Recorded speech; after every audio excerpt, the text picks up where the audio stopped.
Hola amigos, bienvenidos a Puertas Abiertas. Mi nombre es María Dolores Camarero y el día de hoy tenemos la presencia del congresista Renzo Reyardo. ¿Qué tal, congresista? ¿Cómo está? ¿Cómo estás, María Dolores? ¿Qué tal? Muy bien, muchas gracias. Gracias por la invitación. No, gracias a usted por acompañarnos hoy. Congresista, en este momento usted está presidiendo la Comisión de Seguridad, ¿verdad? Esta es de todas maneras una de las comisiones más complicadas, pero también las más necesarias, de acuerdo a las necesidades del país. Entiendo que usted está presidiendo esta comisión a raíz de un trágico episodio que ocurrió con su familia el año pasado.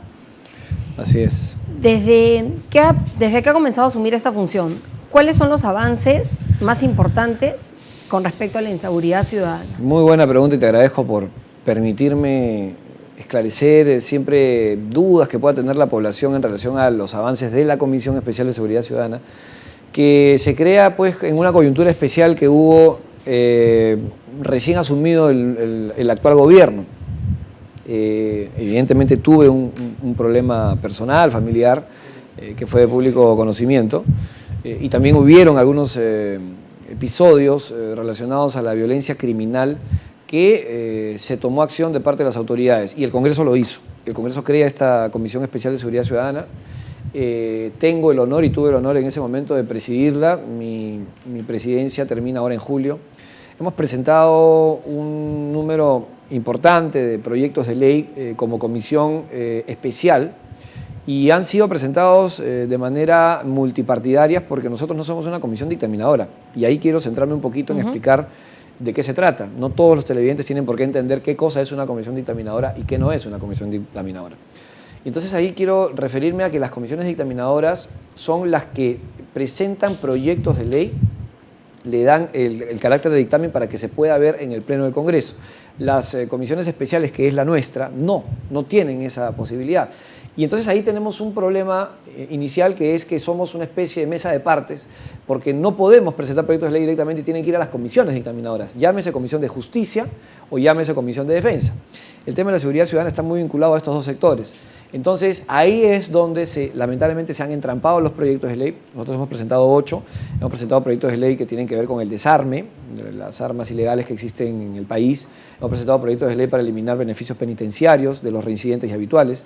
Hemos presentado proyectos de ley para legislar en materia de prostitución infantil, que eso está de alguna manera un tanto descuidado y no se ha modificar el Código Penal directamente. También es un tema de la Comisión de Justicia.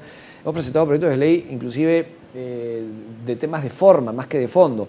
La incorporación del presidente de la República y de los ministros, que son los titulares de los sectores, en el CONASEC. El CONASEC hoy está presidido, el Consejo Nacional de Seguridad Ciudadana, por el propio Ollanta Humala, pero de una forma práctica, de manera formal, no de manera oficial. Y eso es algo que hay que legislar, hay que modificar la ley del Sistema Nacional de Seguridad Ciudadana, y ni eso hemos podido aprobar. Entonces, creo que hay ahí una tarea pendiente. El Congreso, me refiero a las comisiones dictaminadoras y al propio Pleno, no está agendando algunos proyectos de ley con seguridad ciudadana, relativos a seguridad ciudadana. Nosotros estamos haciendo nuestros mejores esfuerzos. Reitero, hemos presentado 8 proyectos de ley. ¿Estos todos se encuentran pendientes? Pendientes, salvo el de las armas, que se modificó en la Comisión de Justicia y solamente se fue por el lado de la amnistía. El proyecto de ley contemplaba modificación al Código Penal, pero con una amnistía previa. Se retiró toda la modificación al Código Penal y solamente se mantuvo la amnistía, lo cual a mí particularmente me parece que no va a tener el efecto que se buscaba originalmente. Y entonces hay otros proyectos de ley que siguen estando pendientes de ser dictaminados. Tenemos 5 proyectos de ley en elaboración que están por aprobarse en la comisión. Los estamos presentando multipartidariamente porque es el sentir de todas las fuerzas políticas que están integrando la comisión que yo presido. Me parece que es una forma muy democrática de tener propuestas a la altura de las expectativas de la población. Y todos los que hemos presentado son multipartidarios. No estamos aquí orientándolo a ninguna bancada en especial, es de todas las bancadas. En la comisión los presentamos multipartidariamente para que eso se pueda ver en las comisiones dictaminadoras. Ese es en el aspecto de propuestas legislativas. También estamos haciendo coordinaciones permanentes con el Ejecutivo, ya que... Eso, ¿qué tanto trabajan y con qué entidades, con qué otras entidades trabajan en colaboración? Bueno, con varias. El tema de la seguridad ciudadana es multisectorial. Estamos hablando de justicia, para ver el aspecto penitenciario. estamos hablando del propio Poder Judicial, para ver todo el tema en fin, de dación de normas y leyes mucho más severas para que no tengamos tantos delincuentes en las calles, el tema represivo a través de la Policía Nacional, y es multisectorial, hasta la cartera de educación, porque la seguridad ciudadana también requiere medidas preventivas. Se tiene que dar valores, se tiene que dar una serie de charlas en los colegios, modificar la currícula, y también se tiene que legislar en materia de educación para que podamos tener... Porque al final tampoco sirve mucho andar poniendo penas más duras, Exacto. siendo más severo cuando no hay una educación, ¿no? Exactamente. Entonces, como digo, es multisectorial y para eso tenemos que coordinar con todas las autoridades. Pero la coordinación mucho más cercana es directamente en el CONASEC. En el Consejo Nacional de Seguridad Ciudadana, nosotros como comisión tenemos un asiento ahí. Eso nos permite coordinar con todos los sectores del Estado. Está el propio presidente de la República ahí y algunos avances se han tenido. ¿Y hay buena disposición, hay colaboración, están, digamos, alineados? Sí hay buena disposición. Lo que no sucede en los últimos tiempos es, no se han tomado decisiones políticas que permitan tomar acción. Por ejemplo, yo he pedido al presidente de la República, y aprovecho las cámaras para volvérselo a solicitar, lo he hecho en el CONASEC y lo he hecho también en forma privada, en una reunión privada que hemos tenido no hace mucho tiempo, que pida facultades legislativas al Parlamento, ¿no? Lamentablemente el Parlamento no está avanzando con la celeridad que se requiere, y no es por responsabilizar a nadie en particular, sino que el Congreso es un foro político y el Congreso no está viendo el tema de la seguridad ciudadana como una cuestión de urgencia y de emergencia. Por ejemplo, deberíamos de sesionar una o dos sesiones del Pleno y ver todos los proyectos de ley de seguridad ciudadana. La Comisión de Justicia, si no me equivoco, tiene más de 50 proyectos de ley que no se han dictaminado, y la Comisión de Defensa está bordeando los 20. Entonces, la seguridad ciudadana necesita un paquete legal que modifique el Código de Procedimientos Penales, que modifique el Código Penal, que modifique algunas leyes específicas, que modifique aspectos de contratación de la Policía Nacional, etcétera, etcétera. Entonces, creo yo que el Ejecutivo, como lo hizo con la minería ilegal, debería pedir facultades al Congreso de la República y legislar en materia de seguridad ciudadana para que tengamos un, reitero, paquete de normas que vayan directamente a la parte medular del problema, que es la falta de garantía que tiene la población de salir a las calles porque se siente desamparada, ya que no hay el aparato legal que el gobierno lo tiene que Ahora, me sorprende en realidad que me diga que no es uno de los temas más importantes en la agenda del Parlamento, cuando en realidad la seguridad ciudadana, de hecho, es uno de los problemas más grandes que azota esta sociedad. Pareciera, ¿no? que así lo ven, ¿no? Y eso me preocupa muchísimo, ¿no? Que no lo están viendo con la prioridad que esto requiere, ¿no? ¿Cuáles son los índices de criminalidad en Lima y en el interior del país?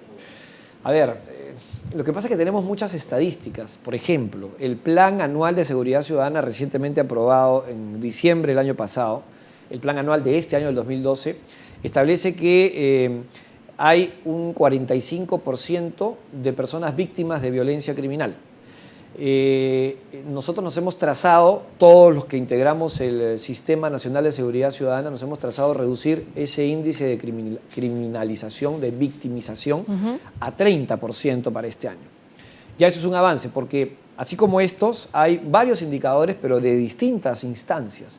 Tienes los indicadores de la Policía Nacional, tienes indicadores del Ministerio Público, tienes indicadores de organismos no gubernamentales que trabajan directamente con instancias oficiales. Entonces, lo primero que tenemos que entender es que tiene que haber un solo ente que se encargue de llevar las estadísticas. Y recoger la información. Y recoger la información y ponerla a disposición de quienes conformamos el CONASEC.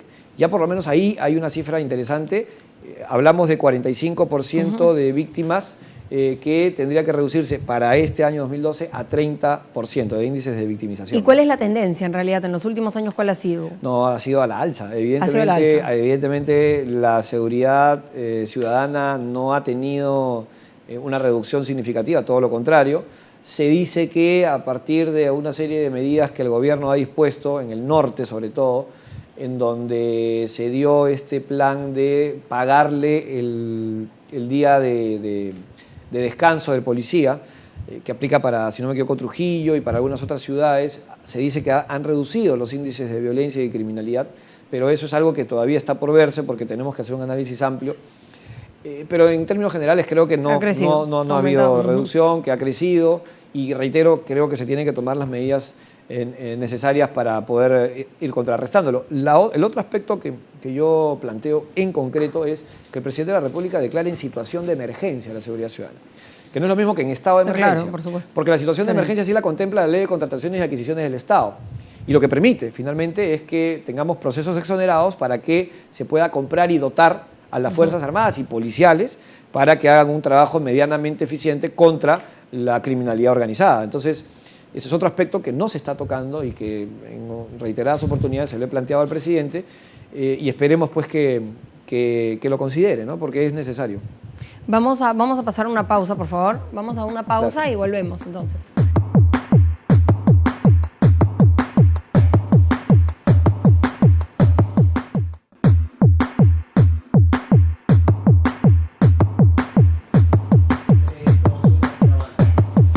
Estamos de vuelta en Puertas Abiertas. Nos encontramos con el congresista Renzo Reyardo, quien preside la Comisión de Seguridad del Congreso de la República.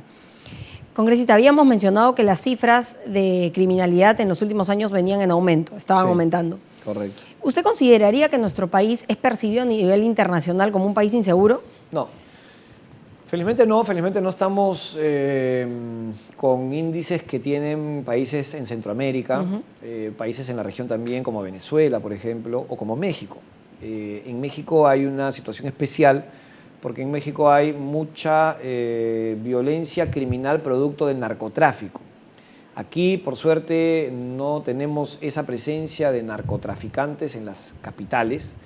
Sin embargo, hay algunas vinculaciones con actos de sicariato que forman parte de la violencia criminal.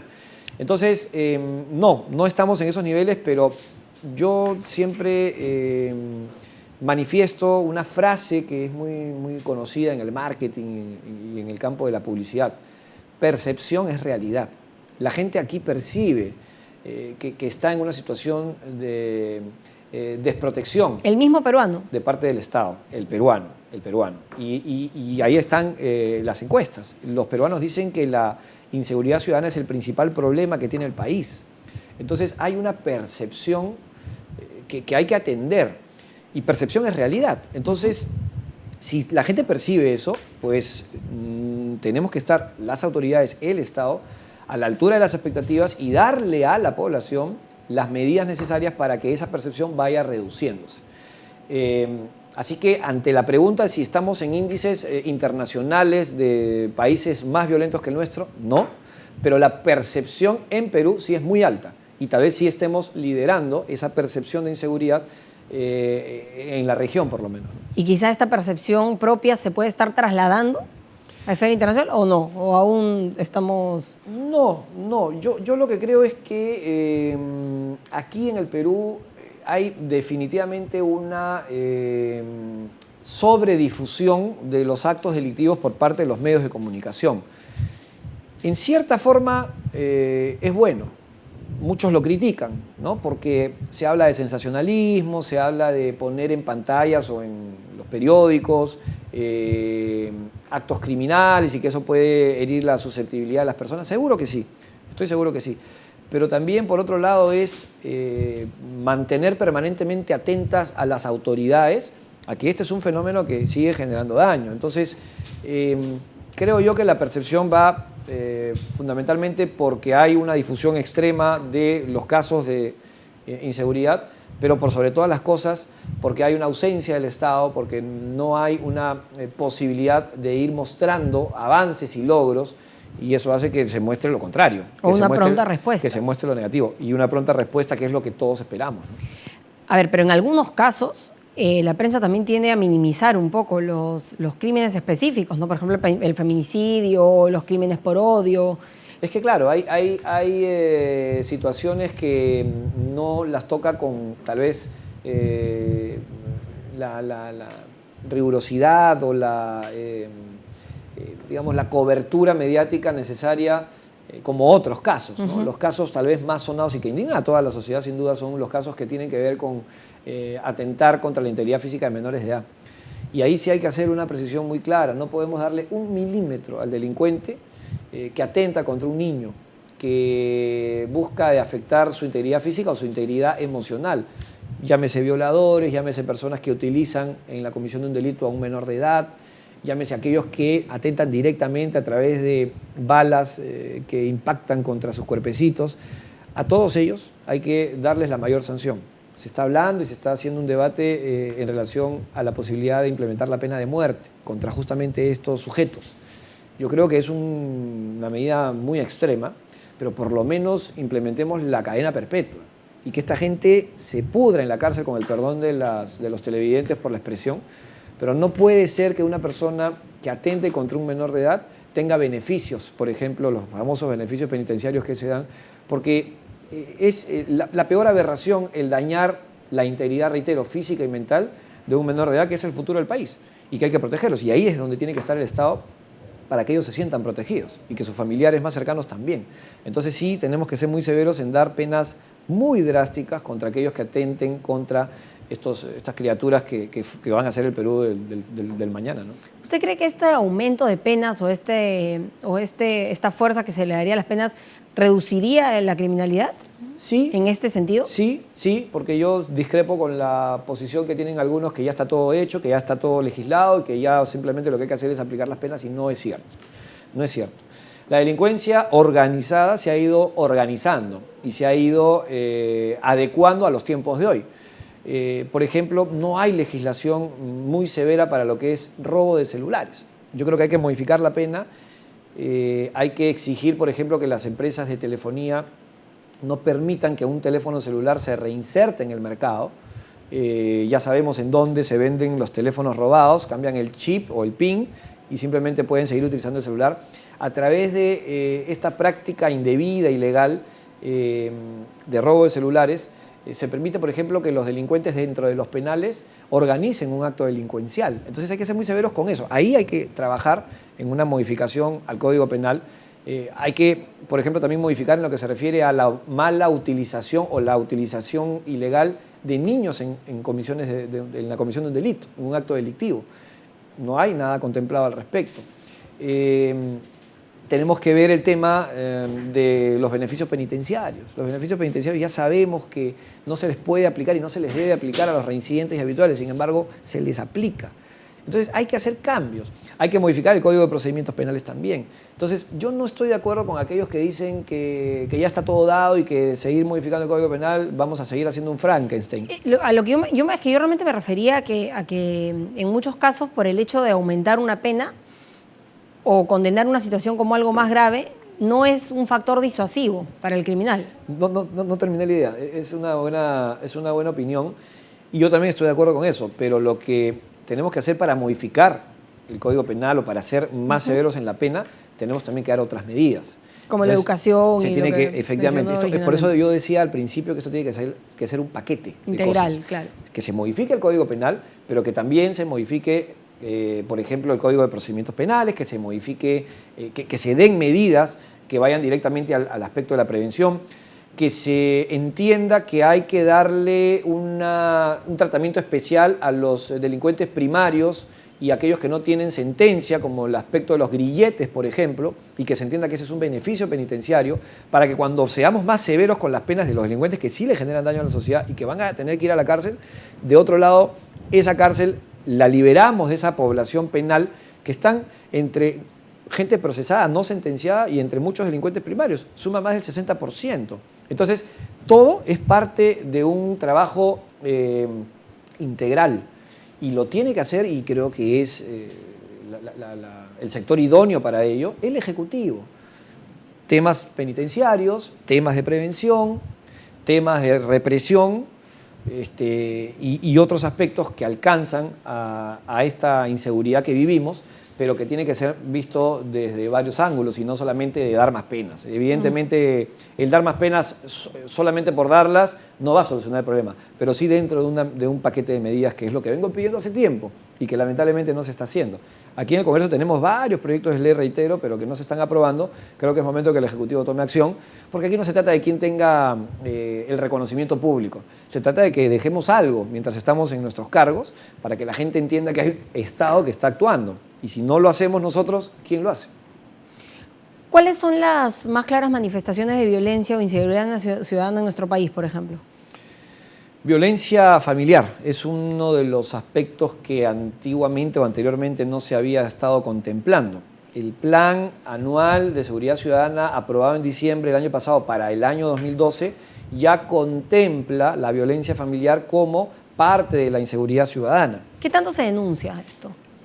Ahí hay un problema grave porque muchos casos por vergüenza y por proteger a los miembros de la familia no se denuncian. Hay violaciones, hay maltrato físico a esposas, a niños y por supuesto también hay víctimas que pierden la vida producto de esta violencia familiar.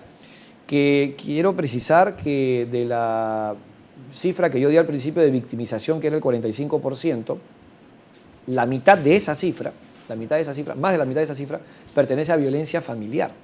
Entonces hay que hacer un trabajo ahí urgente. Tenemos que hacer ahí un trabajo preventivo inmediato. Hemos citado en la Comisión de Seguridad Ciudadana hace pocas semanas, la semana pasada, si no me equivoco, a la ministra de Educación para que nos exponga un poco el plan de su sector en este aspecto. Por ejemplo, el bullying. En los colegios hay estas prácticas discriminatorias contra niños o niñas que generan odio en estas personas afectadas y por supuesto también en las personas que practican el bullying. Y eso se lleva a la casa y eso se lleva a las calles y de pronto tenemos ahí delincuentes en potencia. Entonces hay que hacer un trabajo urgente, inmediato y un plan a mediano y largo plazo que tiene que implementar en este caso el Ministerio de Educación. Entonces hay que trabajar en eso y ahí hay una cifra muy preocupante, es un ida y vuelta. Porque lo que aprendes en casa lo trasladas a la sociedad, lo que aprendes en la sociedad lo llevas a la casa. Evidentemente. Y esos chicos cuando cumplen la mayoría de edad o cuando están bordeando la mayoría de edad, como en el caso de este chico gringallo que acaba de ser rescatado por sus compinches y se han fugado de un centro de formación juvenil en Trujillo. Pasa que este chico tiene más de 15 personas víctimas de su actividad criminal. Este chico es un sicario que tiene 17 años. Y eso es porque seguramente en su hogar ha habido violencia desde muy pequeño. Y eso es lo que él ha vivido y eso es lo que él ha visto. Y con eso ha convivido y eso lo aplica cuando tiene contacto con la sociedad. Entonces, ahí, reitero, hay que hacer un trabajo inmediato también. Y por eso es que se tiene que ver esto desde una posición mucho más amplia, ¿no? En los casos de violencia, ¿quiénes son los más afectados de la sociedad? ¿Usted diría mujeres, hombres, niños? Yo creo que mujeres y niños. Mujeres y niños. Mujeres y niños, porque son los más indefensos. Las mujeres porque son víctimas de la violencia familiar que hay al interior del hogar y que evidentemente no tienen la fortaleza física que tiene el marido o que tiene el jefe de familia. Y los niños del mismo modo. Entonces, evidentemente, la violencia familiar y la criminalidad organizada que hay en las calles cobra víctima, esa actividad criminal cobra víctima a estas personas indefensas, niños y sin duda mujeres, en mayor número, ¿no? Porque el hombre mayor de edad tiene alguna posibilidad de defensa, de defenderse, ¿no? Eso es increíble, realmente en este país sí, eso es algo que se ve mucho. La mujer tiene que cuidarse constantemente de ser agredida. Son los más indefensos y además son los más vulnerables, ¿no? Porque una mujer que está en la vía pública, bien vestida, con joyas, con signos exteriores de tener por lo menos lo mínimo necesario para que los delincuentes entiendan que ahí pueden robar y esto venderlo en el mercado negro, es un blanco perfecto para los delincuentes. Tal vez en la misma situación un hombre no se atreven y por lo tanto prefieren buscar justamente mujeres, inclusive buscan mujeres mayores. Y cuando son mujeres acompañadas de niños, mucho mejor para ellos, que es lo que me pasó a mí, por ejemplo. Entonces, definitivamente son las más indefensas y los más indefensos, los niños y las mujeres. Congresista, bueno, vamos a veces pareciera que uno rema en contra de la marea, ¿no? Sí, hay mucha frustración, pero hay que insistir. Yo sigo dándole al tema porque creo que no podemos estar de espaldas a esta necesidad de la población.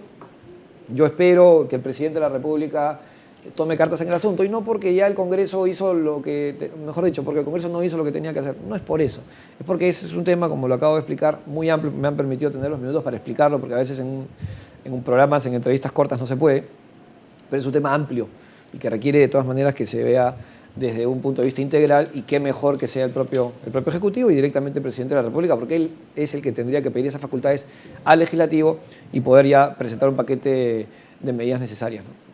Bueno, muchísimas gracias, le agradezco realmente estas palabras. Gracias. Vamos a dar por terminar la entrevista entonces por el día de hoy. Muchas gracias. Muchas gracias. Esto fue Puertas Abiertas con María Dolores Camarero. Hasta la próxima.